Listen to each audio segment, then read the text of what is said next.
Yo, what is good, Knicks Nation? Welcome back to Knicks Media. This is Richie, and in this video, I want to give you guys my thoughts of the New York Knicks versus Detroit Pistons game that just got wrapped up tonight. This is game number 3 of the preseason. We have one more that comes this Friday night. The Knicks have not lost. We're 3-0. We got a absolutely amazing performance from Julius Randle, Taj Gibson, Derrick Rose, and the entire Knicks team.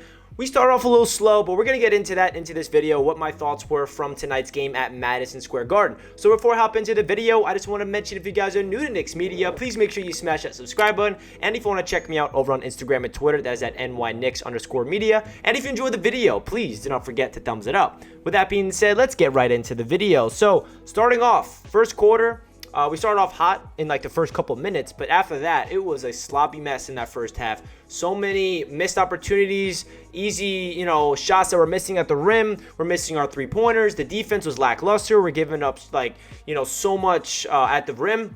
And you can tell that we're missing Nerlens Noel, Mitchell Robinson in terms of protecting the rim defensively. But the good news is Mitchell Robinson seems like he'll be cleared to play on Friday against the Washington Wizards in the preseason finale, according to Tom Thibodeau. That's very good news because we know how much Mitchell Robinson means to this team, and Knicks fans have been waiting for him to come back ever since last year. So the first half was definitely really sloppy. We did not have the lead all the way until I think the third or fourth quarter. But what I loved about this Knicks team right here, and Tom Thibodeau, this coach, and the coaching staff, they're taking preseason seriously. If you look across the minutes of who played, they're playing regular season minutes. And I know some Knicks fans are like, why is Julius Randle and all these guys getting so much minutes right now in the fourth quarter when it doesn't count? The simple reason is because there's only 4 preseason games, and Tom Thibodeau is the type of coach where you need to be in a specific type of shape and a specific type of rhythm in order to succeed in his system, and that's what he's trying to do. He's taking every single preseason game like it counts in order to get everybody ready. And you see Tom Thibodeau on the sideline. He's getting absolutely into the game, screaming his head off, barking,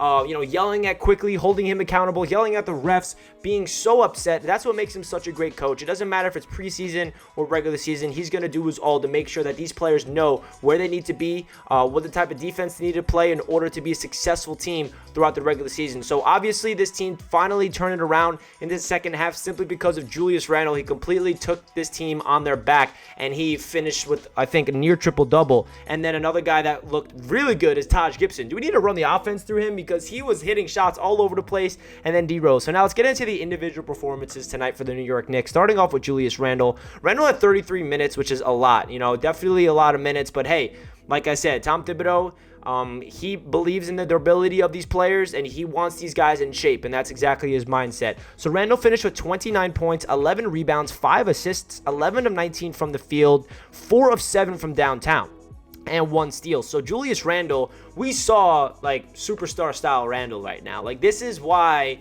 the Knicks were so good last year, is because Randle was doing exactly what he did tonight, creating his own shot, hitting ridiculous mid-range shots for people in his face, hitting contested three-point jump shots in the corner, step backs, all these crazy things. He's creating for others. He's crashing the boards. He's playing relentless defense. You know that he's going up against Grant. Those two guys were, the front runners for most improved player. Obviously, Randle won it because he deserved it more. But Julius Randle, if you can get a consistent Randle like this season, like if he can take even a step like further than what he did last year, we're in for a really fun season, because these numbers, 29, 11, and 5, I'm not saying he's going to average that, but I do expect these numbers to look like this. I mean, last year he averaged, 24, 11, and 6. I think that he can average around the same thing. Maybe he gets up to 25, or maybe it stays around 24, simply because we have Kemba Walker and Fournier and RJ and all these guys where we don't have to rely on Julius Randle to score the ball. But you know that Randle's going to get his buckets. You know that he's still going to get those isolation balls. You know that he's still going to attack the rim,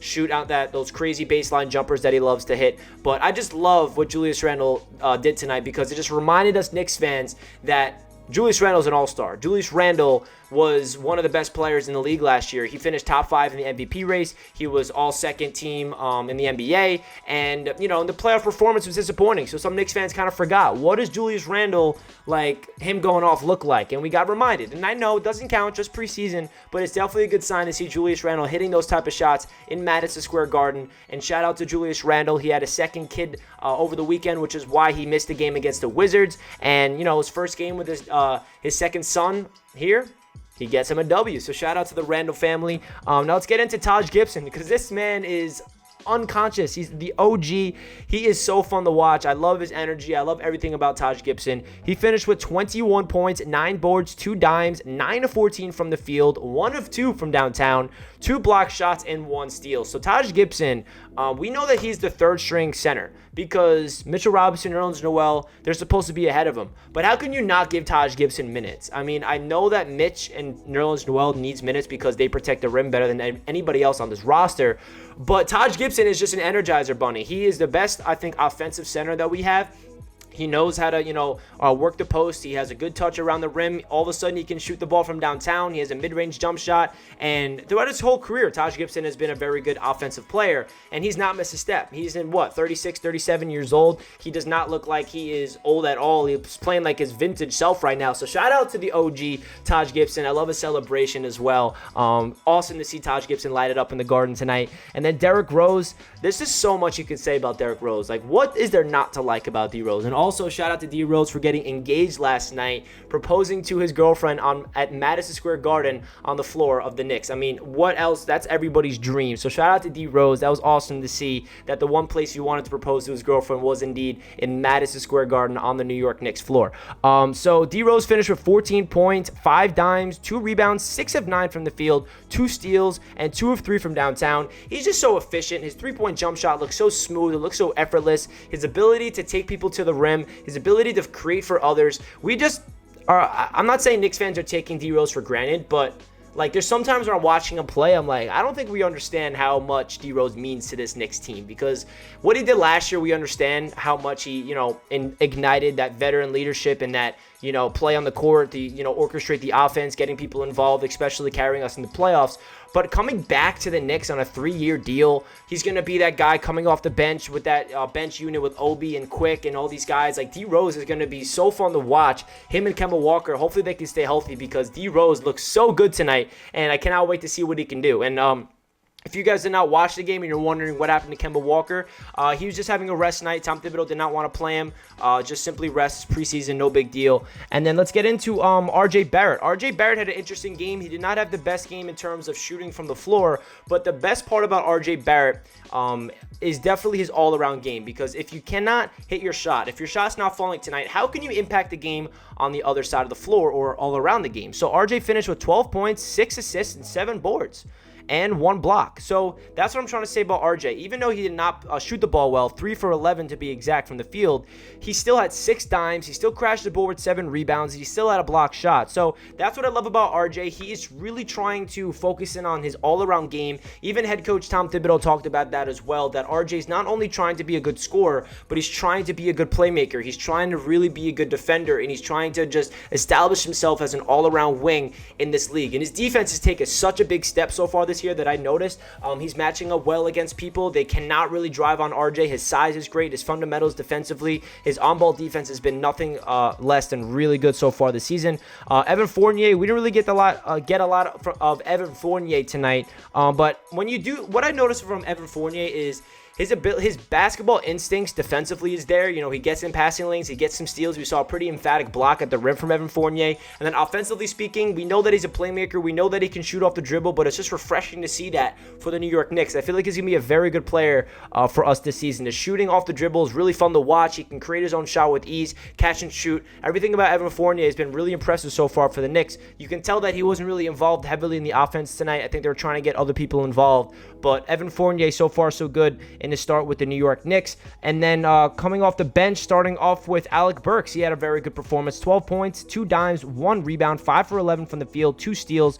Alec Burks is going to be a really, really crucial part to this Knicks team off the bench. We know what we're getting from him. He's either hot or he's cold. And when he's hot, he's unstoppable. And he's also a very versatile piece to this Knicks bench that we're going to be utilizing a ton.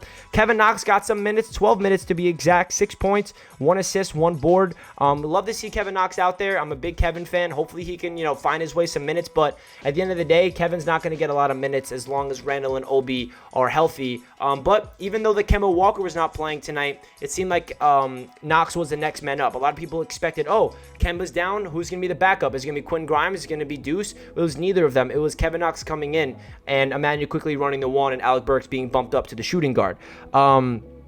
And then who else did we see tonight? Oh, Emmanuel Quickly. He did not have that good of a game tonight. He played 16 minutes to not get 1 field goal, 0 for 5, but he had 4 assists, 3 rebounds, and then finishing off with Obi Toppin. He had 6 points, 4 rebounds, 1 assist, 3 of 7 from the field. Love seeing Obi Toppin run the floor. So that's really it for my thoughts about this Knicks Detroit Pistons game, the second to last preseason game for the Knicks before it actually counts. I love what I saw from the Knicks tonight. You know, they were down all game long. It was a sloppy game, but they still fought their way back. They stayed in the game even when their offense was really stagnant. The ball movement wasn't there.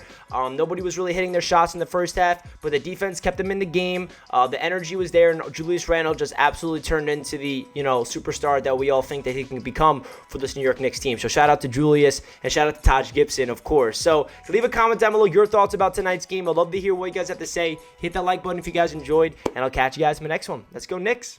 Peace.